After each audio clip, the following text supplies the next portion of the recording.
Oh boy, My Hero Academia has some competition and best superhero show on the market. Let's talk about it.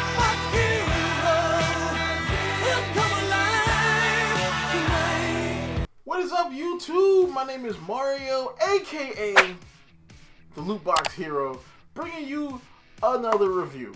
Yes, I know I just did a Mortal Kombat review. The channel is not going to be all reviews, alright? It's going to be more than just reviews. But I could not watch this show, specifically after the last couple episodes, and not review this. I could not talk about this show on the channel. Alright, I couldn't do it. Alright. So follows the story of Mark Grayson. Alright, so he is your normal average Asian American kid who happens to be the son of his universe's version of Superman, Omni Man. And of course, the story follows him and as he develops his powers and his journey as a superhero. And I have to say, the story is actually pretty good. Now the thing is, it's not like, you know, what you've seen from a lot of superhero stuff, where they throw in a lot of like, you know, like political messages and all this stuff. No, that stuff's in here, but it's not like the center. The center of Mark Grayson's story is not him being an Asian American. It's about him trying to be a hero and save people. And I'm like, that is refreshing. That is a breath of fresh air when it comes to a superhero story. Because so many hero stories nowadays revolve around stuff that just isn't heroism. You know, it's not stuff that is bad. It's just not heroism. You know what I'm saying? I mean, and of course the show has a diverse cast. Like, he's Asian, his best friend's gay, his girlfriend is black. Not the best character in the show, but she is black. His mom's Asian. His dad is probably an illegal alien at this point. The show, it shows you that you can do diversity and you can do tough themes without having to make it, you know, preachy. You know, not to mention, the show is just downright funny. Alright, the show's got comedy. The show has incredible animation. Invincible is a good watch. So the pros and cons of Invincible. Man. Pros are way too many, man. So the characters, for one, are good. Alright. This dude, whose name I can't remember, is freaking hilarious. He's a dick, but the stuff that happens to him is hilarious. Alright. Look at her, she's adorable.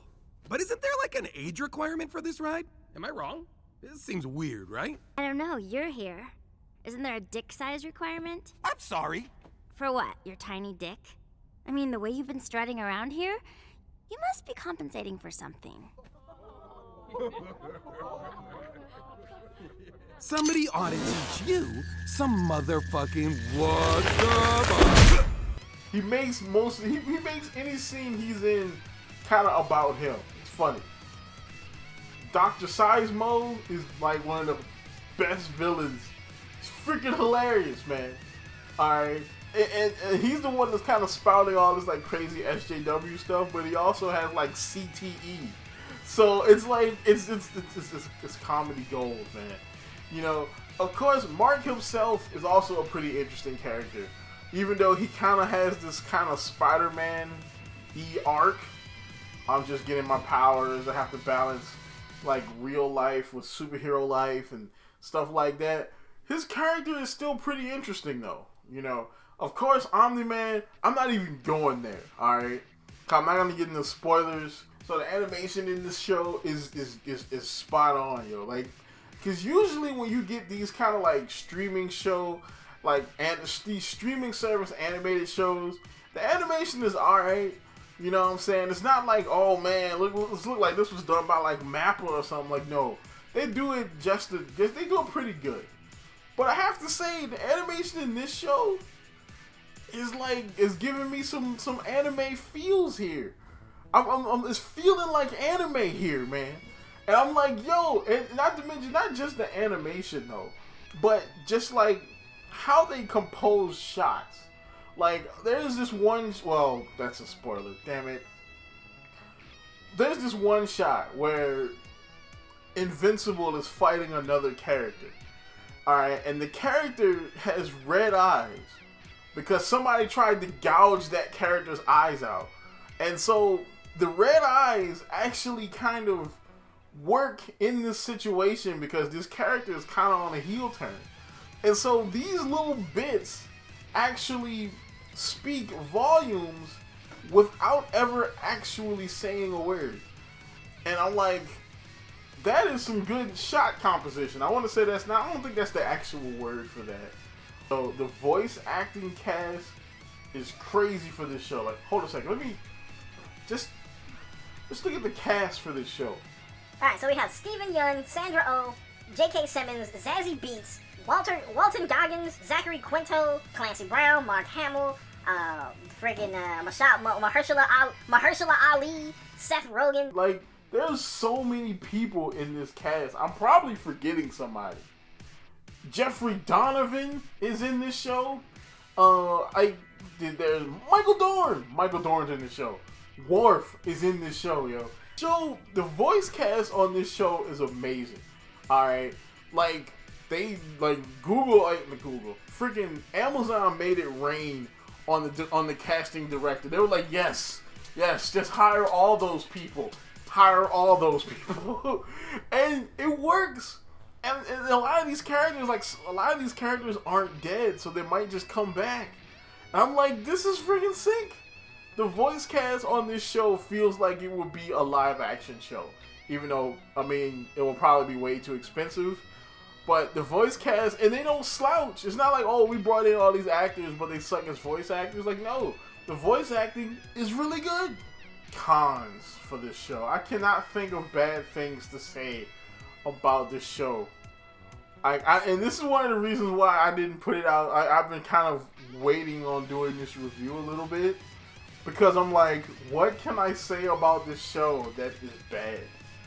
And I need to say something bad about the show, otherwise, nothing is completely perfect. And if there's anything, if there's any bad thing I can say about the show, it will probably be the pacing. The pacing is a bit quick. There are some things I would have liked to marinate a little more. Like earlier in the show, Mark doesn't have his powers. And so that is kind of a thing. Like, Mark doesn't have his powers. He doesn't think he's going to get powers. Because he knows that his dad is an alien. He knows his dad is like Superman. He knows that. He knows his dad's a superhero. And he, probably should inherit some powers from him. But he's already a teenager in high school. He's in puberty, which is usually where these powers kind of pop up. And nothing's happening for him. So I would have liked to marinate on that story a little bit, even though it's not a huge thing, though. You know what I'm saying? Because they did kind of zip on past that really quickly. Another con for the show would be some of the side characters. Like, while everybody is done well in this show, they do have like some tropes. Like the best friend is like that stereo, like that tropey Disney Channel comedy relief best friend who just happens to be gay. I'm like, okay. Even though he does get an episode where he gets some development, he is kind of the comedy relief. I'm really reaching for something bad to say about this show. Like, the backgrounds are CG. But yeah, you know what I'm saying? Man, if you haven't figured out by now, Invincible gets an A. Okay, this show is the quintessential superhero show we haven't had for a long time.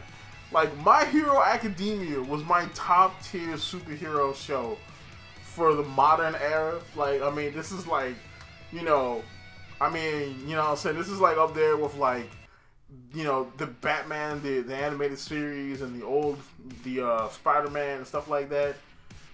My Hero Academia was up there. And now we have Invincible. I mean, other than the graphic violence language, Invincible is right up there. It gets an A. Straight up. Alright, so, it's hot under these lights, and there's nothing else much I have to say about this. Go watch Invincible. It's on Amazon Prime immediately. Alright, so, like, comment, subscribe, and good day to you.